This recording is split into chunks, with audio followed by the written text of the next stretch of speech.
After 2 years since it was announced, we all wonder what the Bloodborne Pinocchio game Lies of P would play like, and thanks to the newest demo available on all platforms, we finally got our hands on it, and it's quite good. First off, clap of hands for the literal Who devs, because this demo was meaty. It'll run you somewhere between 2 to 4 hours of content, with 3 boss fights and a good look at the game's systems. If you're unaware, this is a Soulslike taking inspiration after Bloodborne, but based around the fable Pinocchio. Puppet robots have gone haywire and are killing humanity, and it's up to our twink puppet Pinocchio to put a stop to them and lie his way to becoming a real boy. If you like Souls games or have never played Bloodborne because you're a PC scrub and are never getting Bloodborne, copium, well, this might be the next best thing. First W, and this is the biggest win I can give for a game in 2023. This game runs superb. It's shockingly bad how terrible games have released in 2023, and yet these literal Who devs somehow put out a game that not only looks good, plays smoothly, but also performs amazingly with 0 issues. I've had no bugs, crashes, nor big FPS drops. I can run the game on high at constant 60 FPS, 1440p on a 3070, and it even has controller support, so the game runs fantastic, biggest pro so far, and should speak to the quality and care the devs have put into the game to make sure it ran well. Going off that, the world setting so far is big and well crafted.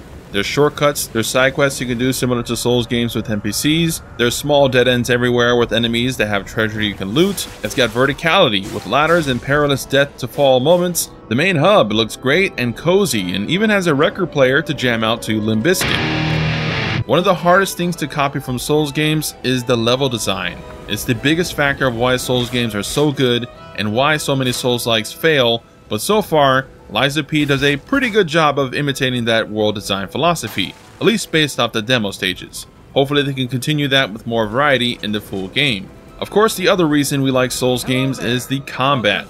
Lies of P does what most Souls-like games do, a decent job, but it's still not as good as Bloodborne, it's not as good as Elden Ring, it's still a step below Souls games, but it was still enjoyable. It just has that little bit of AA developer jank, like the animations or the dodge distance or the enemy difficulty or the amount of enemies being a little off. You have your light attack, a heavy with a charged option, you have block, you have dodge with iframes, there's the common bonfire mechanic, enemies have a stagger system after a certain amount of hits, you can backstab enemies, you can level up via a waifu or upgrade our weapons with smithing stone like items, you got 2 weapon slots, gear, you have to regain your souls if you die, it's got all the things that Souls games have, a true Soulslike.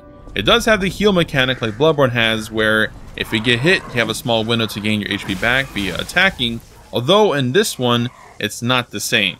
Instead, it's tied to block, so when you block, you take chip damage, but you have the chance to gain HP back from that blocked hit if you attack the enemy afterward. And blocking was pretty strong in this game. It's also got a perfect block mechanic, but I'll talk about that in the negatives. You do also have something similar to weapon arts or Ashes of War, special attacks you can do via the blue meter here, called Fable Arts. You replenish this via items commonly dropped or from attacking with basic attacks. This ties into the one unique system this has over Souls games, in that your weapon can be combined between its bladed part and then its hilt part. This changes the properties of the weapons, changes the skills around, but also changes the attack animations for the weapon itself, which is pretty cool. I started with the rapier in a dex build, but then later added an electric club as my, blade attachment, and instead of swinging in a club-like fashion, I instead got the rapier's moveset to poke poke poke. Which, by the way, the rapier hilt came with a special Fable parry that when timed right, literally one-shot the katana guys on a repost, which was sick. And it even worked against bosses too, which is very cool. So this gives me hope that there's going to be some dope skills and weapons we can combine in the game to make it interesting beside the usual R1 spam or block spam. I suppose there's also the arm function. Our left hand is robotic and customizable, and you can attach a grappling hook to pull in enemies or an electric hand to do a electric burst. These, however, weren't particularly effective compared to, say, Steel Rising's system, so hope they can be relevant in the end game. But after beating the demo, you also get a sneak peek at a perk system with Pinocchio's heart that can upgrade abilities or give more potions to use in battle. This is where a lot of complaints may be nullified. A lot of people complaining about the dodge or how fast you regen energy. Well, it might be done on purpose to not be that effective, as this tree system will upgrade it to make it more potent. but I'm not sure if that was the best move, as a lot of people are complaining about the dodge, but the game might play even better once we can sink our fangs into the system more in the full game. And lastly, enemies are overall pretty solid. Boss battles are pretty cool, well, 2 out of the 3 were at least, and they're definitely challenging. I died several times in this demo, so it does deliver that Souls game difficulty. If it had too much though, which feeds into the cons. Enemies are either really weak, where you can just smash light attack and stun lock them, or bigger, let's say Dark Knights, like in Dark Souls like enemies. They barely even get staggered and have a ton of HP.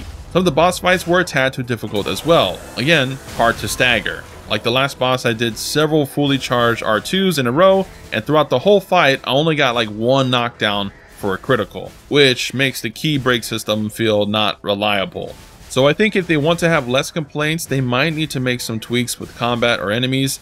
Also, my biggest concern for these games is enemy variety. Wulong failed, Steel Rising failed, so hope they have a plethora of different types of puppets to fight, so they aren't just all killed the same way or look the same and fight the same. Now, I mentioned Perfect Guard, and yeah, it's lame. It's blocking right as the enemy hits you, but the only thing it does is prevent chip damage. That's kind of it. The enemy doesn't have a special animation when you land it, like a stagger or a bounce, so they just continue their animation string like normal, even if you Perfect Guard. You also don't have a retaliation attack like an Elden Ring counter guard, but worst of all, the frames are super tight, making it very hard to pull off.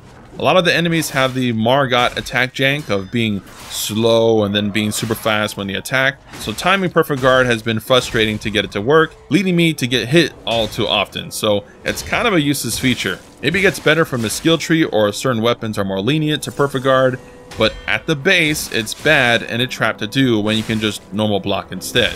And last negative is sharpness. This game has durability and you have to sharpen like Monster Hunter via a dedicated button. But enemies attack often and move quickly, so upkeeping your sharpness mid-combat is very janky, and you lose sharpness on attacking and blocking. So your sharpness meter gets depleted quickly against large groups of enemies. So I don't like it. It takes you out of the immersion. But that's my impressions of Lies of P so far.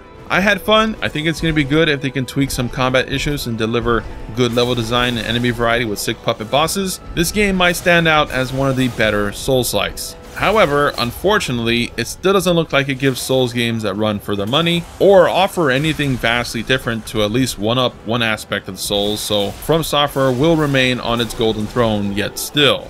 So far, the only game able to somewhat beat out Souls in one aspect was Neo with the stance system. But since then, Bloodborne, Elden Ring, and Sekiro will remain unmatched, I suspect. Elden Ring DLC release date when, Miyazaki?